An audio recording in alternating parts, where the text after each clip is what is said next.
How to hide photos on iPhone and even hide the hidden album. So hello guys, welcome back to my YouTube channel. So did you guys know that we can actually hide the photos and also the hidden album itself as well on our iPhone? So to do that, first thing what you want to do is just head over to your photos, and once you're inside here, so let's say I want to hide this photo over here. So what I will do is just tap on the any photo which you want to hide and simply click on this three dot icon over here and just click on this hide button over here and just click on hide the photo. So once you do that, just head back.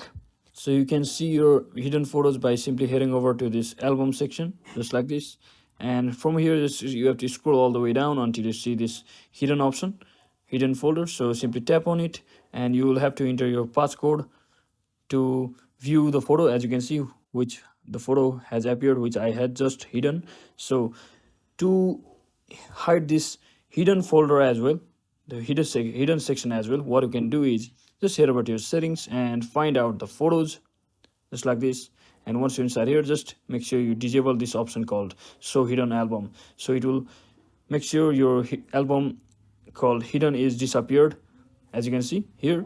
So that is exactly how we do it, guys. I hope this video was helpful. If it was, don't forget to like and subscribe to the channel. See you on the next one.